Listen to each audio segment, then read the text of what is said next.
KKR ಮತ್ತು RR ನಡುವಿನ ಪಂದ್ಯದಲ್ಲಿ ಸೃಷ್ಟಿಯಾದ ದಾಖಲೆಗಳು, ಮುರಿಯಲ್ಪಟ್ಟ ದಾಖಲೆಗಳು ಯಾವ್ಯಾವಂತ ನಾವೀಗ ನೋಡೋದಾದ್ರೆ ಸ್ನೇಹಿತರೆ, ನಾನು ಇವಾಗಲೇ ಹೇಳಕ್ಕೆ ಹೊಂಟೀನಿ. ಇದು ಯಾವುದೇ ಹೈಲೈಟ್ಸ್ ಅಲ್ಲ, ಏನಲ್ಲ. ಅದರಲ್ಲಿ ದಾಖಲೆಗಳ ಬಗ್ಗೆ ಅಷ್ಟೇ ಹೇಳಕ್ಕೆ ಹೋಗ್ತೀನಿ ನಾನು. ಮನಸ್ಸು ನೋಡಿ ಸ್ನೇಹಿತರೆ.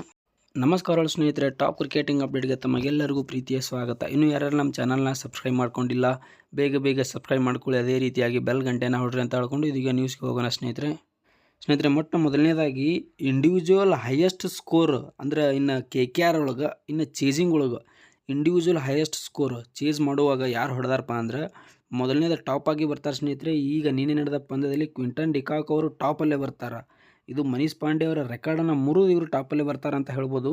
ಎಷ್ಟು ಹೊಡೆದಾರಪ್ಪ ಅಂದ್ರೆ ಮನೀಶ್ ಪಾಂಡೆ ಎಷ್ಟು ಹೊಡೆದಿದ್ರು ಅಂದ್ರೆ ಇವರು 94 ರನ್ನ ಹೊಡೆದಿದ್ರು. ಅದು ಪಂಜಾಬ್ ವಿರುದ್ಧ 2014ರಲ್ಲಿ, ಅದು ಫೈನಲ್ನಲ್ಲಿ ನಮ್ಮ ಕನ್ನಡಿಗ ಮನೀಶ್ ಪಾಂಡೆ ಅವರು 94 ಹೊಡೆದಿದ್ರು, ಅದು ಚೇಸಲ್ಲಿ. ಈಗ ಕ್ವಿಂಟನ್ ಡಿಕಾಕ್ ಅವರು ಇವರ ದಾಖಲೆಯನ್ನು ಮುರಿದಿದ್ದಾರೆ. ಇವರು 97 ರನ್ನುಗಳನ್ನ ಕಲೆ ಹಾಕಿದ್ದಾರೆ.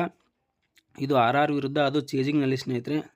ಇನ್ನು ಇದು ಆದ ನಂತರ 4 ವರ್ಷಗಳ ನಂತರ ನಮ್ಮ ಸುನಿಲ್ ನಾರಾಯಣ್ ಅವರು ಒಂದೇ ಒಂದು ಪಂದ್ಯವನ್ನು ಹೊರಗೆ ಉಳಿದಿದ್ದಾರೆ ಸ್ನೇಹಿತರೆ. ಈ 4 ವರ್ಷಗಳು ಏನು ಮ್ಯಾಚ್ ನಡೆದೈತಲ್ಲ 2021ರಿಂದ ಈಚೆಗೆ ಒಂದೇ ಒಂದು ಪಂದ್ಯವನ್ನು KKR ಪರ ಅವರು ಮಿಸ್ ಮಾಡ್ಕೊಂಡಿದ್ದೇ ಇಲ್ಲ. ಈ ನಿನ್ನೆ ನಡೆದ ಪಂದ್ಯದಲ್ಲಿ ಅವ್ರು ಮಿಸ್ ಮಾಡ್ಕೊಂಡಿಲ್ಲ. 4 ವರ್ಷಗಳ ನಂತರ ಒಂದೇ ಒಂದು ಪಂದ್ಯಗಳನ್ನು ಮಿಸ್ ಮಾಡ್ಕೊಂಡಂಥ ಸುನಿಲ್ ನಾರಾಯಣ್ ಅವರು, ಇದು ಒಂದು ದಾಖಲೆ ಅಂತಲೇ ಹೇಳ್ಬೋದು ಸ್ನೇಹಿತರೆ.